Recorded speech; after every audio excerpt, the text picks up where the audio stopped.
The students spend about 6 hours in class each week. And right at the beginning of the semester, most of those 6 hours are either lectures or activities or workshops that we have planned to have inside the class. It's very, very tightly programmed. This may involve, say, brainstorming for the team projects or forming up with teams, going through the project constraints or teaching them the techniques that we want them to learn. Near the end of the semester, we heavily scale back the program content. We give students a lot of class time just to meet up with the teams, because for many, many teams, it's difficult enough to gather, 6 people in the same room, in the same place at the same time. To get 8 of them in the same room, well, if you're doing it during class time, at least you know everybody's going to be there.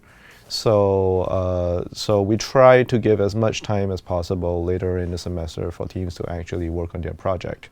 But sometimes that is planned out, like playtest sessions, for instance, where students play each other's games. Yeah, the first half of the semester is all the lecture and the workshops are given by the staff. But by the second half of the semester, we're getting them to see other aspects of game development. So with an MIT students, and actually this year a few Wellesley students, most of our students are going to be coming to us with a programming background. A few might have some design classes under the belt. Maybe they've taken one of our game design classes or another design class offered at MIT.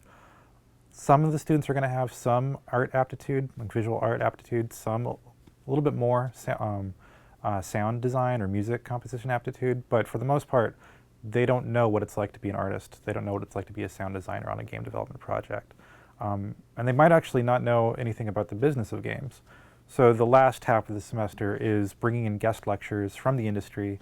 We've got a great network here in Boston, an independent game developer network. Also, quite a few of the AAA larger studios are here.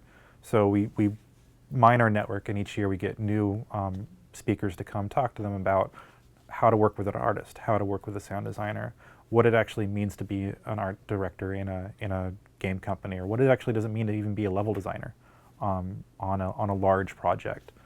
But then also we're bringing people in to talk about business models. Kickstarter is often an interesting topic for the students. We try to balance it between here's what the industry looks like, and here's the things that are going to help you right now with the game that you're working on now. And if you wanted to take the game a little bit further after the course, here's the things that you could do. Things like fundraising, submitting it to festivals, marketing it, and things, and just getting other people to play it.